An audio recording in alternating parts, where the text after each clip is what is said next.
संत ज्ञानेश्वर माऊली हरिपाठ यातील 6वा अभंग।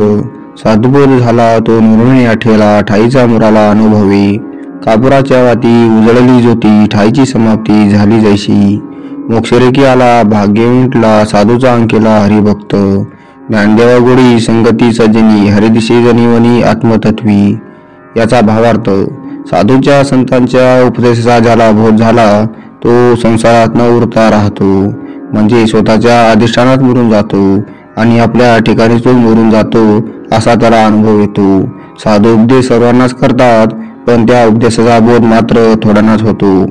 एक तर्काच्या अधिष्ठानावर झालेला बोध व दुसरा अनुभवाच्या पातळीवर झालेला प्रत्यक्ष बोध, यासाठी साधू संत आपल्याला नामाची अखंड साधना करायला सांगतात। सर्व साधना सार म्हणजे नामस्मरण। या बोधाला आत्मानुभव म्हणतात। इतर वस्तूंचा अग्नीला स्पर्श झाला की थोडी तरी काजळी उरतेच, पण कापराला मात्र अग्नीचा स्पर्श झाला की तो अग्नीत मिसळून जातो। खाली शिल्लक काहीच राहत नाही, फक्त आकाश उरतं। त्याचप्रमाणे जीवाला आत्मभावाचा स्पर्श झाला की त्याच्या अहंभावाचं स्वभावात रूपांतर होतं।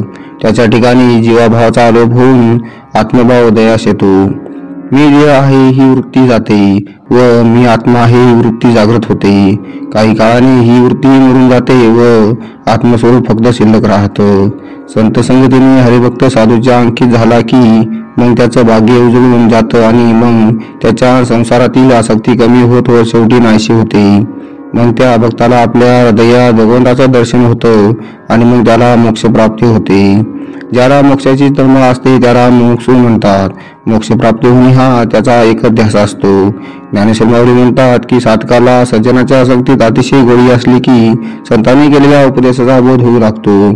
मग त्या बोधाप्रमाणे साधकाची आसक्ती कमी कमी होत शेवटी नाहीशी होते।